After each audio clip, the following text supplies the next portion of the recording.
I was 16, and me and my friends I'll call Evan and Jake wanted to rent a hotel for the night since it was spring break. We got to the hotel and checked in. It had a really funky smell, but we still stayed there. Once we got to our room, it was about 3 p.m., so we decided to go swimming. The pool was downstairs, departed from the hotel. Once we got to the entrance, there was a man at least 6'3" in all black with a hood covering his face, facing us. I panicked a little, but not out loud. We got into the pool and swam for a few hours until we saw the man again, all black, sitting on a chair by the pool. I cleared my throat. Can I help you, sir? I asked. No response. I still ease a little paranoid. I put my face in the water, and at the bottom of the pool was another figure that was all black. I screamed like a little girl and ran for the door. I looked back and saw nothing. Not the guy in the chair or the guy under the pool. My friends thought I was seeing things, but I saw what I saw as clear as water. I didn't feel like swimming anymore, so I decided to get dinner at a nearby restaurant. I got a table for me and my friends to sit at, and there I saw once again the man in all black on the other side of the dining room, and was staring at me. I have had enough.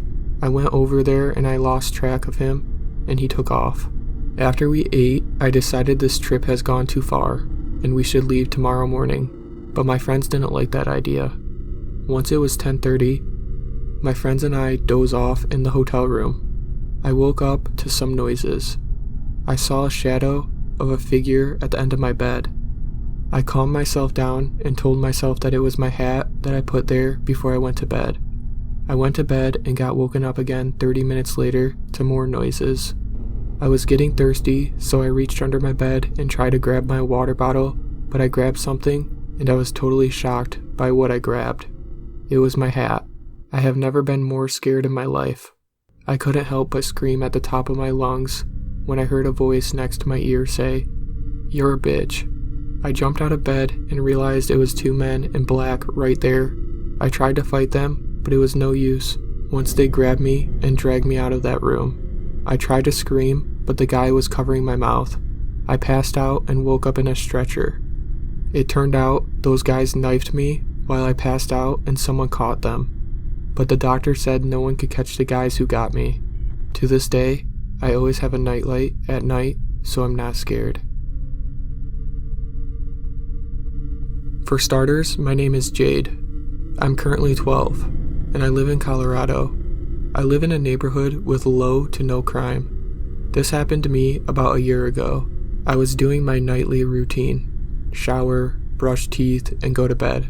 While I was getting dressed, I heard a loud bang on my bathroom window. Before I go on, let me explain the layout of my bathroom. When you walk into the bathroom, you see the bathtub right away.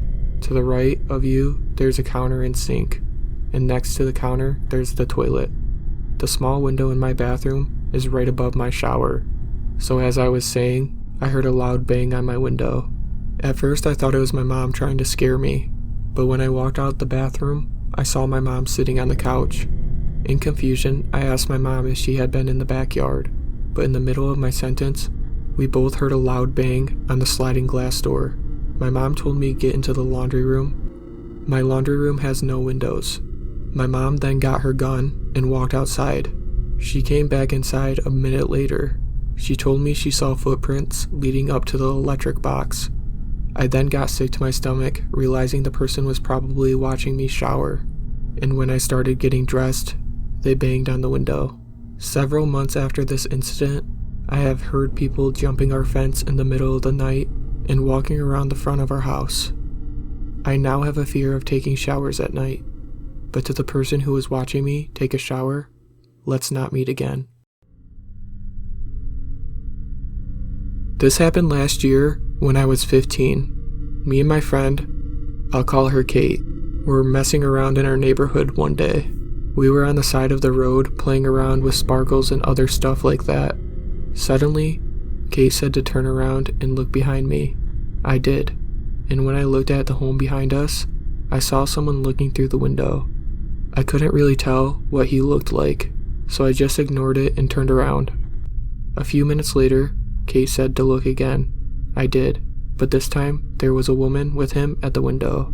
They were just staring at us, and I began to feel uneasy, but again, I turned around and ignored them. As the sun went down, I walked back to my house, which was across the street, and Kate went to hers, which was a few blocks away. A couple hours later, at around 10, my phone lit up. I was watching Orange is the New Black, so at first I ignored it.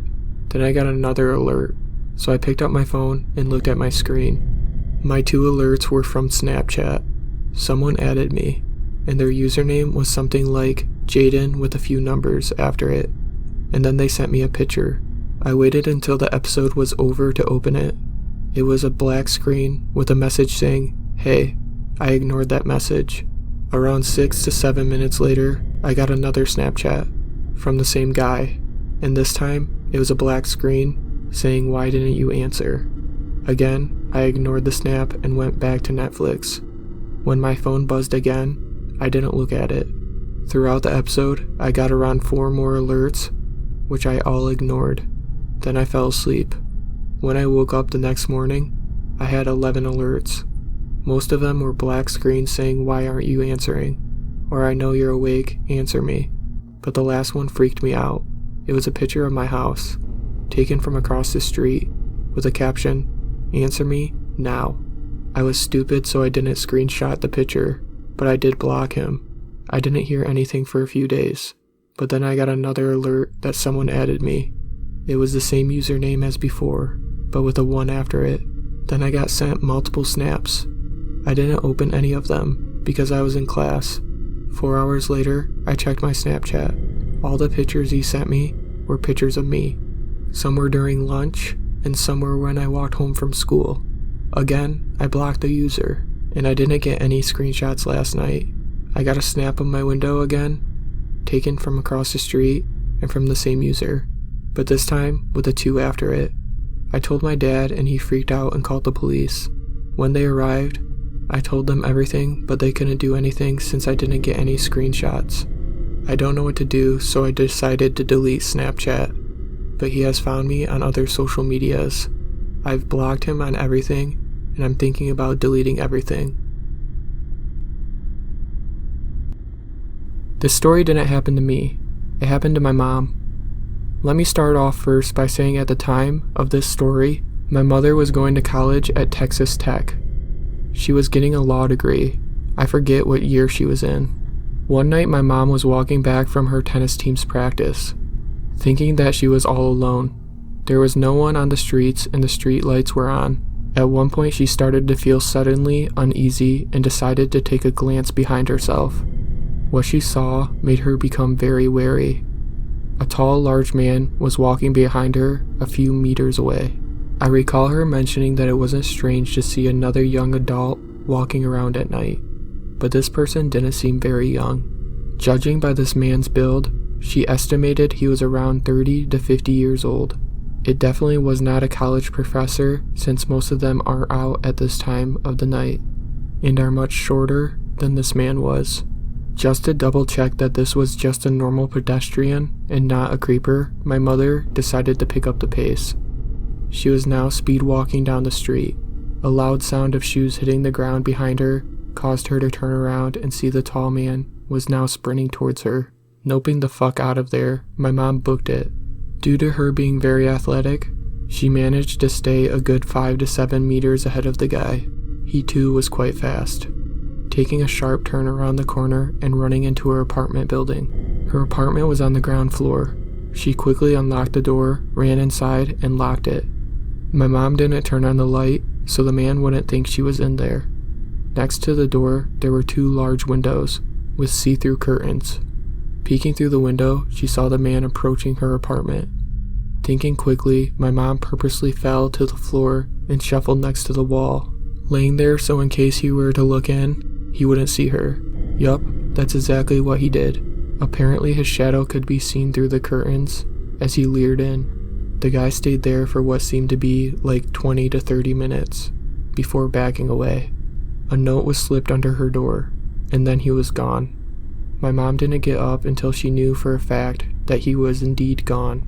Getting up and looking around, She double-checked to make sure the man was gone. He was definitely gone. Feeling relieved that the guy had left, my mother decided to see what was on the paper.